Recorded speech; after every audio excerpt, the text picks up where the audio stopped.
অবশেষে দেখা মিলেছে নেপালের সাবেক প্রধানমন্ত্রী কেপি শর্মা ওলি। 9 সেপ্টেম্বর প্রধানমন্ত্রীর পদ থেকে সরে দাঁড়ানোর পর তিনি শিবপুরীর সেনা স্টাফ কলেজে অবস্থান করছিলেন। তবে 18 সেপ্টেম্বর তিনি ভক্তপুরের গুন্ডু এলাকায় একটি ভাড়া বাসায় উঠেছেন বলে জানিয়েছে তার ঘনিষ্ঠরা। তবে কি আবারও নেপালের রাজনৈতিক হাওয়া বদলের ইঙ্গিত?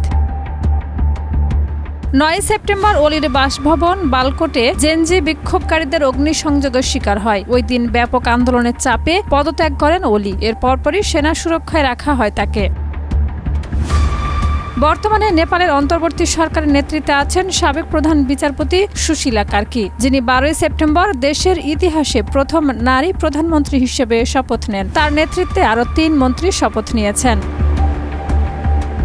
জেনজি আন্দোলনের সূত্রপাত ঘটে 8 সেপ্টেম্বর, যখন নেপালের তরুণ সমাজ দুর্নীতি, দমনপীড়ন ও সামাজিক যোগাযোগ মাধ্যমে নিষেধাজ্ঞার প্রতিবাদে রাস্তায় নামে। নিরাপত্তা বাহিনী টিয়ার গ্যাস, জলকামান ও রাবার বুলেট ব্যবহার করে বিক্ষোভ দমন করতে চেষ্টা করে, এমনকি কারফিউও জারি করা হয়। তবে বিক্ষোভ থেমে না গিয়ে আরও ছড়িয়ে পড়ে। বিভিন্ন সরকারি ভবন ও নেতাদের বাসভবনে হামলা ও অগ্নিসংযোগের ঘটনা ঘটে।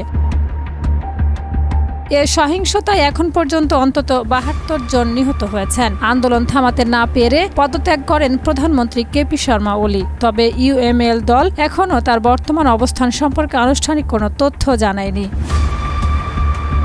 শাহিদা রুবি, মাই টিভি।